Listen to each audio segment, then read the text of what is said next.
The Orion spacecraft for Artemis 1 is on the move, critical hardware for Artemis 2 is delivered, and a new telescope to study our Milky Way.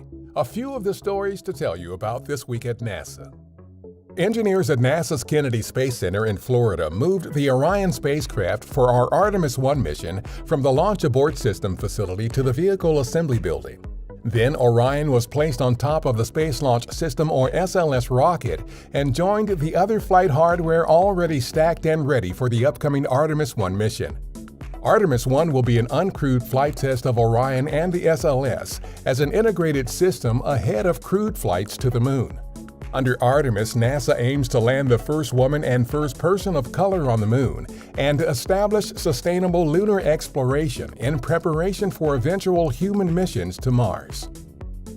Teams in Germany that helped build the Orion spacecraft's European Service Module, or ESM, for our Artemis 2 mission recently prepared it for travel to our Kennedy Space Center.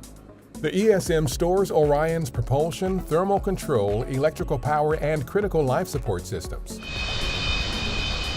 Orion arrived safely at Kennedy and was transferred to the Neil A. Armstrong Operations and Checkout Facility to be integrated with other Artemis 2 hardware.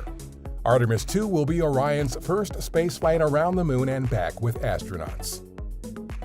NASA has selected a proposal for a new gamma-ray space telescope called the Compton Spectrometer and Imager, or COSI, that will study the recent history of star birth, star death, and the formation of chemical elements in the Milky Way. Out of 18 telescope proposals that our Astrophysics Explorers program received in 2019, COSI is the only one selected to continue into development. It is expected to launch in 2025.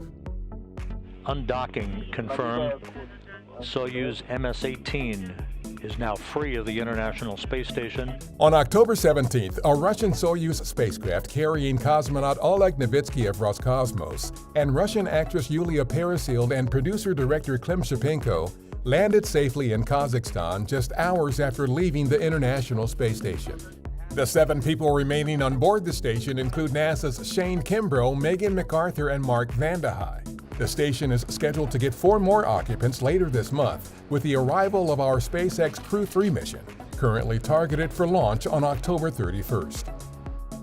On October 22nd, a Russian Progress supply spacecraft that had undocked from the space station's Poisk module 2 days earlier redocked, this time to the station's recently installed Nauka multipurpose laboratory module. The maneuver provided an opportunity to test and check out systems in the new module that are used for orientation control of the station. NASA is sharing OpenET, a powerful new web-based platform that uses publicly available data to help those who rely on water resources across the drought-stricken western U.S.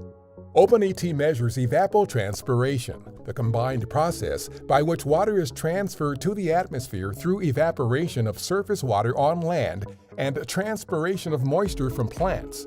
The tool puts NASA data into the hands of farmers, water managers, conservation groups, and others to accelerate improvements and innovations in water management.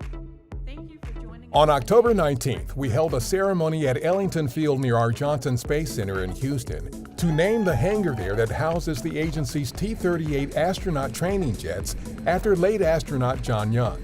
Young was a member of NASA's second astronaut class known as the New 9.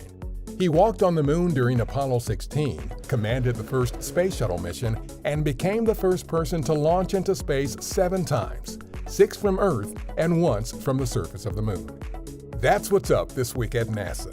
For more on these and other stories, follow us on the web at nasa.gov/twan.